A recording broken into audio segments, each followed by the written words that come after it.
है सब कुछ साथी आपका, जिसकी वजह से पहला वे मनुष्य बना वो भ्रम है। सबसे पहले आपका बोलते हैं कि क्या आया होगा, तो वो बोलते वो भ्रम होगा। सुरारी क्या बोलेंगे, जो सुरों के अरी हैं, मतलब सुर मतलब देवताओं के दुश्मन है।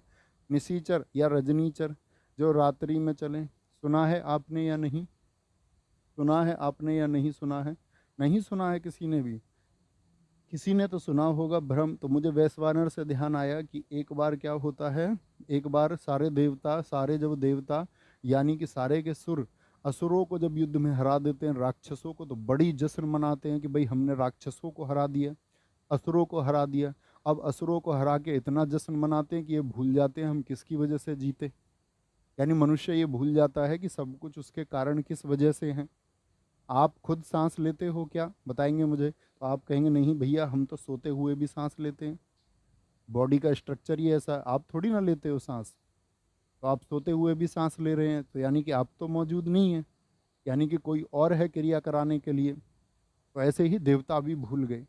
देवताओं को बड़ा अभिमान हुआ कि भाई हमने तो जो है हरा दिया असुरों को।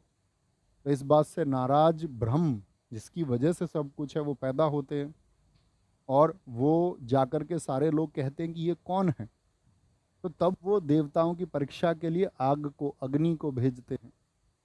अग्नि परीक्षा जानते हो ना, जैसे आप देखते होंगे सबसे बड़ी कौन सी परीक्षा होती है, भैया वो अग्नि परीक्षा होती है, तो देनी पड़ती है। जैसे आप अभी अभी परीक्षा देने जा रहे हो, तो आपके लिए अभी ये परीक्षा बड़ी है। ऐसे ही सबसे बड़ी परीक्षा मानी गई है जिंदगी में कौन सी, अग्नि परीक्षा। तो उन्होंने बोला अग्नि ही परीक्षा करेगी कि ये कौन है। तो अग्नि ने जब परीक्षा करी, तो वो अग्नि उसके सामने पेश हुई कि भाई तुम कौन हो। तो उन्होंने उल्टा प्रश्न अग्नि से पूछा कि तुम बताओ तुम कौन हो, तुम कौन हो बताओ। तो उन्होंने कहा मैं अग्नि हूँ और मैं समस्त चीज़ों को जला के राख कर सकती हूँ, मुझे ही वैश्वानर और हुतासन के नाम से जानते हैं। ये मैं साथी आपको केन उपनिषद का वर्णन बता रहा हूँ। बोले मुझे ही अग्नि, हुतासन और वैश्वानर के नाम से जग जानता। तो उन्होंने उसके सामने एक तिनका रखा, बोले इसको जला के दिखाओ। तो अग्नि जला नहीं पाई।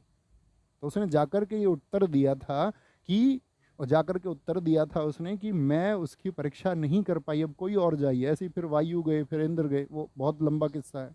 मैं आपको समझाना चाह रहा था कि आपके पास कुछ भी पावर्स हों, कुछ भी शक्तियां हों, तो उसको लेकर के आपको कभी भी घमंड नहीं करना है, क्योंकि आपसे बड़ी शक्ति कोई ना कोई हमेशा मौजूद है।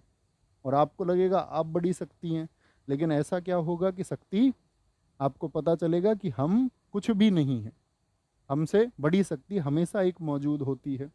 वर्षभानुजा किस शब्द का